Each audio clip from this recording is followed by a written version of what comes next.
Hello friends, ಎಲ್ಲರಿಗೆ ನಮಸ್ಕಾರ. Kannada life ಸ್ಟೋರಿನಿಂದ ಪ್ರತಿಯೊಬ್ಬರಿಗೆ ತುಂಬ ಧನ್ಯವಾದಗಳು. ಗಂಡ ಹೆಂಡತಿ ನಡುವೆ ಪ್ರೀತಿ ಗೌರವ ಇದ್ದರೇನೆ ಸಂಬಂಧಕ್ಕೆ ಮಹತ್ವ. ನೀವು ಸಂಗಾತಿಯನ್ನು ಗೌರವಿಸುತ್ತಾ ಹೋದರೆ ಅದರಿಂದ ಸಂಬಂಧವು ಬಲಗೊಳ್ಳುವುದು. ದಾಂಪತ್ಯದಲ್ಲಿ ತುಂಬ ಪ್ರೀತಿ ಹಾಗೂ ಗೌರವಿಸುವಂತಹ ಸಂಗಾತಿಗಳನ್ನು ನೋಡಿರಬಹುದು. ಇಂತಹ ದಾಂಪತ್ಯಗಳನ್ನು ನೋಡಿದ ಕೂಡಲೇ ಅವರು ಹೀಗೆ ಇರಲು ಸಾಧ್ಯ ಎನ್ನುವ ಪ್ರಶ್ನೆಯೇ ಬರುವುದು. ಕೆಲವು ಸಂಗಾತಿಗಳು ಯಾವಾಗಲೂ ಜಗಳವಾಡಿಕೊಂಡು ಇರುವವರು. ಇದನ್ನು ನೋಡಿದರೆ ಬೇಜಾರವಾಗುವುದು.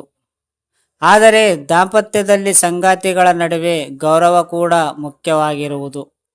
ಪರಸ್ಪರರ ಗೌರವ ನೀಡದೇ ಇದ್ದರೆ ಆಗ ಇದು ಮುಂದೆ ಸಂಬಂಧವನ್ನು ಕೆಡಿಸಬಹುದು. ಕೇವಲ ಪ್ರೀತಿ ಮಾತ್ರ ಇದ್ದರೆ ಸಾಲದು, ಅದರ ಜೊತೆಗೆ ಗೌರವ ಇರಲೇಬೇಕು. ಒಳ್ಳೆಯದನ್ನು ನೋಡಲು ಮತ್ತು ಕೆಟ್ಟದನ್ನು ಸ್ವೀಕರಿಸಲು ಕಲಿಸುವುದು. ಯಾರನ್ನಾದರೂ ಪ್ರೀತಿಸುತ್ತಿದ್ದರೆ ಆಗ ನಿಮಗೆ ಅವರ ಕೆಲವೊಂದು ಒಳ್ಳೆಯ ಗುಣಗಳನ್ನು ಕಂಡು ಬರುವುದು.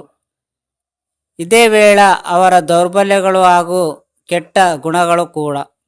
ಇದನ್ನು ನಿಭಾಯಿಸಿಕೊಂಡು ಹೋಗಲು ನೀವು ಅದನ್ನು ಇದ್ದ ಹಾಗೆ ಗೌರವಿಸಿ. ನೀವು ವ್ಯಕ್ತಿಯನ್ನು ಪ್ರೀತಿಸುತ್ತಿದ್ದರೆ ಆಗ ನೀವು ಅವರ ಸೌಂದರ್ಯ ಮತ್ತು ಕೆಲವು ನೂತನಗಳನ್ನು ಕೂಡ ಸ್ವೀಕರಿಸಬೇಕಾಗುತ್ತದೆ.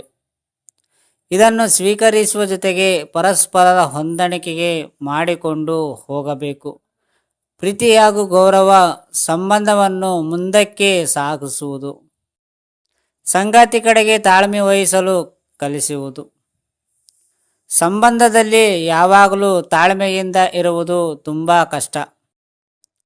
ಹೀಗಾಗಿ ಕೆಲವೊಂದು ಸಲ ಜಗಳಗಳು ಆಗಬಹುದು. ಸಂಗಾತಿಯ ನ್ಯೂನತೆ ಮತ್ತು ನಡವಳಿಕೆಗಳನ್ನು ಒಪ್ಪಿಕೊಂಡು ಸಾಗಬೇಕು. ಯಾವುದೇ ರೀತಿಯ ಸಮಸ್ಯೆಗಳು ಬಂದರೂ ಅದನ್ನು ತುಂಬ ತಾಳ್ಮೆಯಿಂದ ನಿಭಾಯಿಸಲು ಗೌರವ ಕಲಿಸಿಕೊಂಡುವುದು. ಯಾರೂ ಕೂಡ ಪರಿಪೂರ್ಣರಲ್ಲ ಎನ್ನುವುದು ಕೂಡ ನಿಮಗೆ ಸಂಬಂಧದಲ್ಲಿ ತಿಳಿಸಿರಬಹುದು. ತಾಳ್ಮೆ ಕಲಿಸಿಕೊಡುವುದು. ನೀವು ಸಂಬಂಧದಲ್ಲಿ ದೀರ್ಘಕಾಲ ಕಳೆದು ಸಂಗಾತಿಗೆ ಗೌರವ ಸೂಚಿಸುತ್ತಿದ್ದರೆ ಆಗ ನೀವು ತಾಳ್ಮೆ ವಹಿಸುವುದು ಹೇಗೆ ಎಂದು ಕಲಿಯುತ್ತೀರಿ.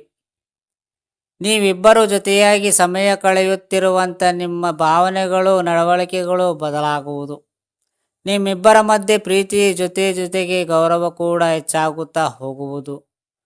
ಗೌರವದಿಂದ ವಾಸ್ತವವನ್ನು ಒಪ್ಪಿಕೊಳ್ಳಬೇಕಾಗುತ್ತದೆ. ನೀವಿಬ್ಬರು ಜೊತೆಯಾಗಿ ಯಾವುದೇ ಸಂದರ್ಭವನ್ನು ಎದುರಿಸಲು ತಯಾರಾಗುವಿರಿ.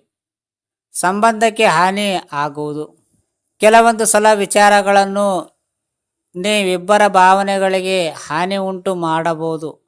ನೀವು ಸಂಗಾತಿಗೆ ಮೋಸ ಮಾಡುವ ಪರಿಸ್ಥಿತಿಯೂ ಇರಬಹುದು, ಅಥವಾ ಯಾವುದೇ ನಿರ್ಧಾರವನ್ನು ಸಂಗಾತಿಗೆ ಹೇಳದೆ ತೆಗೆದುಕೊಳ್ಳಬಹುದು.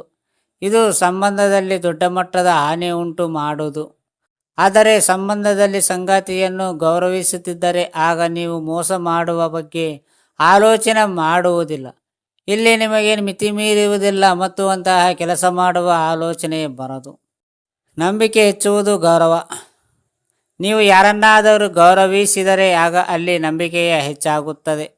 ನೀವು ಒಬ್ಬ ವ್ಯಕ್ತಿಯನ್ನು ಗೌರವಿಸುತ್ತಿದ್ದರೆ ಆಗ ಅವರ ಸಾಮರ್ಥ್ಯಗಳು ಹಾಗೂ ಮಿತಿಯು ತಿಳಿಯುವುದು. ಸಂಬಂಧದಲ್ಲಿ ಕೂಡ ನೀವು ಪರಸ್ಪರರನ್ನು ಗೌರವಿಸದ ವೇಳೆ ಅಲ್ಲಿ ನಂಬಿಕೆ ಎನ್ನುವುದು ಹೆಚ್ಚಾಗುತ್ತದೆ. ಗೌರವದಿಂದ ನಿಜವಾದ ಪ್ರೀತಿ. ಗೌರವವು ಯಾವತ್ತಿಗೂ ರೊಮ್ಯಾನ್ಸ್ಗಿಂತಲೂ ಮಿಗಿಲಾದ ಪ್ರೀತಿಯನ್ನು ಸೃಷ್ಟಿಸುವುದು. ಅರ್ಥ ಮಾಡಿಕೊಳ್ಳುವವರು ಮತ್ತು ಸ್ವೀಕರಿಸುವಂತಹ ಪ್ರೀತಿಯನ್ನು ಇದು ನಿರ್ಮಿಸುವುದು.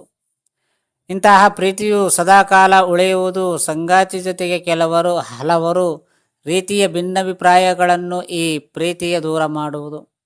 ಕೇವಲ ರೊಮ್ಯಾನ್ಸ್ ಮಾತ್ರ ಇದ್ದರೆ ಆಗ ಭವಿಷ್ಯದಲ್ಲಿ ಇದರಿಂದ ತುಂಬ ಬೇಜಾರ ಮೂಡಬಹುದು. ಆದರೆ ಪರಸ್ಪರರ ಗೌರವಿಸುತ್ತಾ ಇದ್ದರೆ ಆಗ ಖಂಡಿತವಾಗಿಯೂ ಇದು ಮುಂದೆ ಪ್ರೀತಿಯನ್ನು ಮತ್ತಷ್ಟು ಹೆಚ್ಚಿಸುವುದು.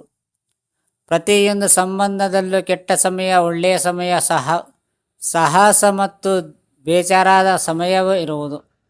ಸಂಗಾತಿಯನ್ನು ಗೌರವಿಸಿದೆ ಆಗ ಖಂಡಿತವಾಗಿಯೂ ಇದು ಸಂಬಂಧದಲ್ಲಿ ಮತ್ತಷ್ಟು ಪ್ರಾಮುಖ್ಯತೆ ಉಂಟು ಮಾಡುವುದು. ಇದು ಪ್ರೀತಿಯನ್ನು ಹೆಚ್ಚಿಸುವುದು ಎನ್ನುವುದರಲ್ಲಿ ಎರಡು ಮಾತಿಲ್ಲ. ಫ್ರೆಂಡ್ಸ್, ಹೇಗಿದೆ ಸ್ಟೋರಿ? ಈ ಸ್ಟೋರಿ ಕೇಳಿದ ಪ್ರತಿಯೊಬ್ಬರಿಗೆ ತುಂಬ ಧನ್ಯವಾದಗಳು. Thank you so much.